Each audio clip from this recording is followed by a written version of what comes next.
বৈশ্বিক শান্তি সূচক 2025-এর 1 নম্বরে আছে আইসল্যান্ড এবং 2 নম্বরে আছে আয়ারল্যান্ড। মানে তারা এই পৃথিবীতে 2025 সালে সবচেয়ে শান্তিপ্রিয় দুইটা দেশ। তবে কারা সবচেয়ে শান্তিপ্রিয় ওগুলো নিয়ে আমাদের মাথা ব্যথা নাই। এই যে গ্লোবাল পিস ইন্ডেক্স হইছে 163টা দেশের মধ্যে, এই 163টা দেশের মধ্যে সবচেয়ে বেশি ডেভিয়েশন কার হইছে?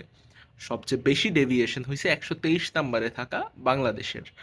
সে আগের বছরে যেই পজিশনে ছিল তার থেকে 33 পজিশন নিচে নেমে 123 নাম্বার পজিশনে আসছে।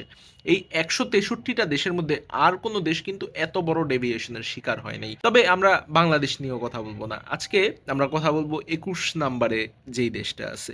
21 নাম্বারে আছে ভুটান। 21 নাম্বারে থাকা মানে গুড, দে আর হ্যাপি। এখন লিস্টে দেখে হয়তো এটা আপনার মনে কোনো প্রশ্ন জাগাবে না, তাই এটা আমরা একটু ম্যাপে দেখব। ম্যাপে দেখুন, মিয়ানমার অবস্থা খুবই খারাপ, যুদ্ধগ্রস্ত একটা দেশ। ইন্ডিয়া ঝামেলা লাগেই আছে। বাংলাদেশ অশান্তিতে আছে। নেপাল শান্তি নাই। চীন শান্তি নাই। আশেপাশে এত অশান্তির মাঝখানে এক টুকরা সবুজ, এবং এই সবুজটাই হলো ভুটান। তো আশেপাশে এত অশান্তি থাকা সত্ত্বেও ভুটান কিভাবে শান্তিতে আছে?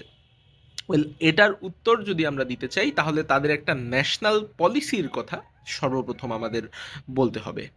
ভুটানের চতুর্থ রাজা কিং জিগমে সিগিয়ে ওয়াংচুক সর্বপ্রথম একটা কনসেপ্টের ইন্ট্রোডাকশন করে ভুটানে, গ্রোস ন্যাশনাল হ্যাপিনেস। আমরা যেমন জিডিপি ক্যালকুলেট করি, গ্রোস ডোমেস্টিক প্রোডাক্ট, ভুটান পৃথিবীর একমাত্র দেশ যে জিডিপি ক্যালকুলেট করে না, সে ক্যালকুলেট করে তার জনগণের গ্রোস ন্যাশনাল হ্যাপিনেস। তাদের 2022 সালের রেজাল্টটা দেখেন। 2022 সালে তাদের গ্রোস ন্যাশনাল হ্যাপিনেসের রেজাল্ট অনুযায়ী তাদের 9.5% জনগণ ডিপলি হ্যাপি, 38.6% জনগণ এক্সটেন্সিভলি হ্যাপি, অল্প স্বল্প ন্যারোলি হ্যাপি 45.5% জনগণ, এবং টোটালি আনহ্যাপি 6.4% জনগণ। তো এই পরিসংখ্যান মতে 48% উপরে মানুষ তাদের রিলেটিভলি হ্যাপি।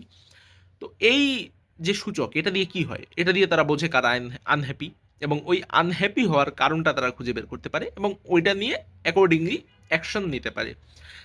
এটা থেকে আসলে কি প্রমাণ হয়? এটা থেকে প্রমাণ হয় আপনি যত ছোট বা যত বড়ই হন না কেন, আপনি যদি শান্তিপ্রিয় মানুষ হন, ওই শান্তিটা অ্যাচিভ করতে কিন্তু টাকা পয়সা লাগে না, একটু স্ট্র্যাটেজি লাগে।